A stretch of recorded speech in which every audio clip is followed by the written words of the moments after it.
discuss an important topic of your syllabus, taxonomy of educational objectives. Taxonomy means the classification. So before we going to classify the objectives, educational objectives, first we should know what are the objectives, aims and objectives. Aims means the goal, the target where we are to achieve. And objectives are the ways and means to achieve that goal. So before a teacher, always there are some objectives, and those objectives are called instructional objectives. So for classroom instruction, every teacher uses some general objectives and specific objectives, and those objectives are called specific or instructional objectives. So educational objectives actually means the specific objective mainly. So there are 4 specific objectives. Number 1, knowledge. Number 2, understanding. Number 3, application. And number 4, skill. So for each and every objective, there are some specifications. Without specifications, we do not know what are the knowledge, what type of questions are come into the category of knowledge or understanding or application or skill.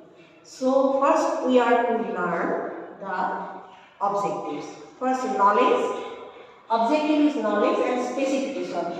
There are 2 specifications in the objective knowledge: recall and recognition. First one, recall. Recall means you can recall. Suppose, example, after classroom is over, we can ask students what is a rational number or what is noun. Then they are to recall that definition. So that is recall. And recognition means recognize something, recognize some definitions, some symbols, etc. So recall and recognition are 2 specifications of the objective, educational objective knowledge. Now if we, in a question paper, if we are to say questions of knowledge, then suppose we ask them what is noun, then they are to recall what is noun. So that is a question of knowledge. If we show them a symbol or a picture before them, suppose a picture of a mathematician, symbol of something, a mathematical symbol, if they can recognize, that is knowledge, question of knowledge. Similarly, in understanding, the objective understanding, there are 8 specifications. These 8 specifications indicate that these are the term of understanding.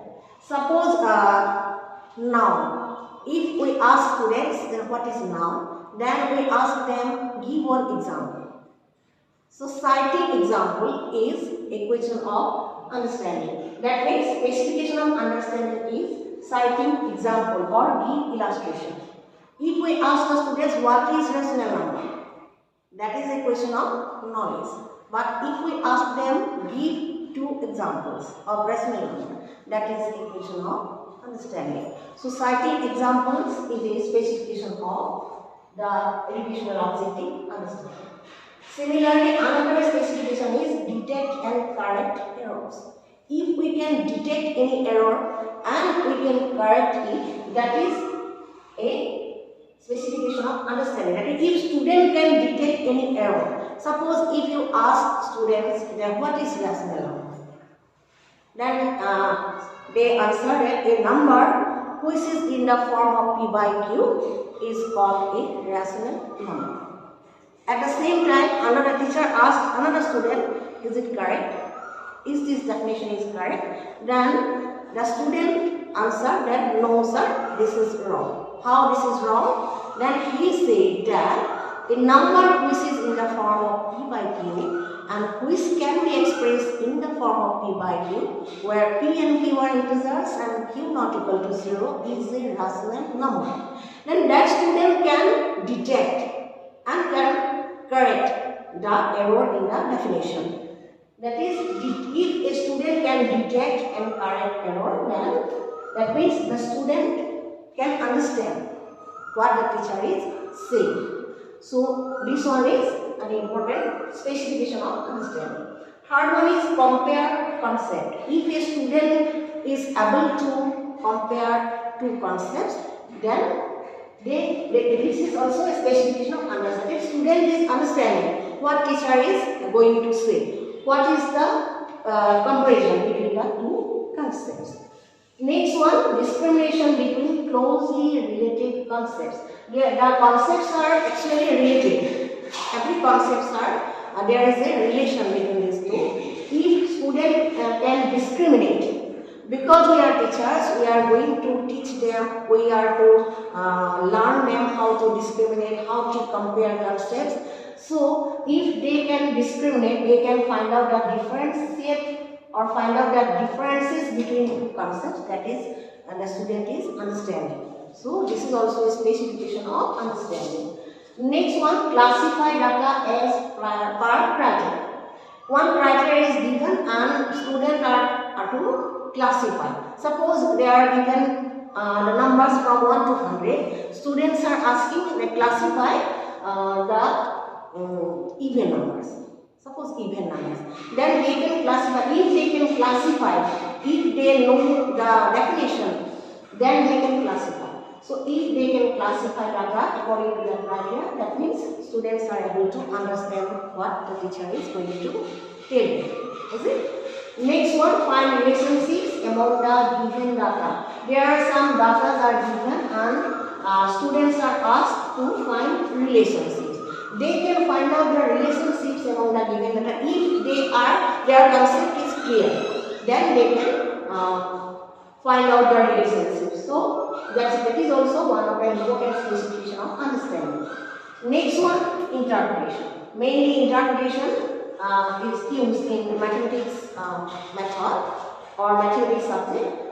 Interpretation, suppose graph, there are 2 or 3 graphs. Seeing those graphs, student can come to the conclusion about the graph, about what is saying in the graph. So that interpretation, if students are able to interpret the data, that means they can understand the topic, they are clear about the concept. Next one, verify the results arrived at. Results, when the result, we can verify whether it is correct or not. If student can verify that, that means they are correct. They can understand all the concepts. How? Suppose in mathematics, there are so many examples. Suppose find out the value of x. If students are asked to find out the value of x given a simple equation, then they can find out. And whether it is correct or not, they can put the value in the given equation. That is verification. If students can verify, that means they are able to understand what the teacher is going to say.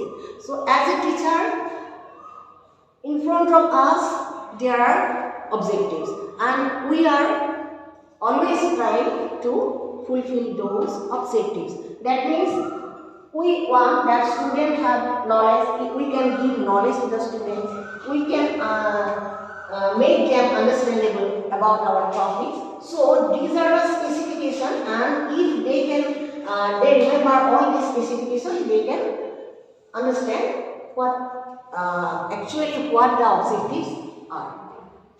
Now third objective is application, and specification of these objectives are: number one, analysis. If we can analyze the given data, that is specification of application. Next one, establish the relationship among data. This one is similar as the previous one. Number 3, select the appropriate method for solution of problems. This is specially for mathematics and science. For solution of a problem, there are so many methods. Teacher can apply the most convenient method for the students, and those selection of method, appropriate method for solution of problems is the application, objective application. Then giving suggestion, this also comes to this objective application. Then generalization. So generalization is a broader concept. Generalize, to make generalize. Suppose in mathematics a plus b whole square equal a square plus 2ab plus b square. This formula we can generalize. If we can find out the value using multiplication. But when to generalize this, that means there are 3 or 4 examples, and after doing those 3, we can conclude that the term is the main term a plus b whole square. That is called generalization. Generalization means after giving so many examples, we are to reach one main theory or main formula. And last one is also same as previous, verify. So these are the specification of the educational objective application. Then last objective is skill, and in these objective there are 3 specifications. First one, pupils will acquire skills in computation. Skill means quick computation skill in mathematics, or in other subjects also quickly answering, that is also a skill.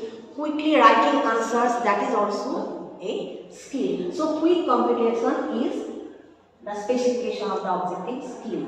And next one, drawing figures, graphs, maps, etc. For all subjects, all school subjects, drawing figures, that is a skill.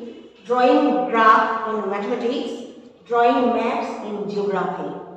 If student can draw maps correctly, student can draw geometrical figures, student can read maps, all these are student skill. And before teacher, this is one most important skill development objective. We teachers always prepare the students to make them skilled in each and every activity. And third one, reading tables means graph tables, etc. So skill means to make the students accurate in drawing something, in coming into the conclusion, reading tables, etc. So these are the main educational objectives, which we call them instructional objectives or specific objectives: knowledge, understanding, application and skill. But for the mathematics or science subjects, in skills, these are applicable. But for language subject, English, Assamese, Hindi, etc., skills means we can develop among students writing skill, reading skill also we can develop. So reading and writing, these are 2 specifications of skill in language subject. So today in my topic, taxonomy of educational object, there are so many models. Models are there, but this one is according to the B.S. Bloom's taxonomy, and Bloom's and his associates prepared this for the cognitive domain of today. So for cognitive domain, these are the specifications. So today I conclude my topic, and in the next day we are going to discuss about the other 2 domains, affective and psychomotor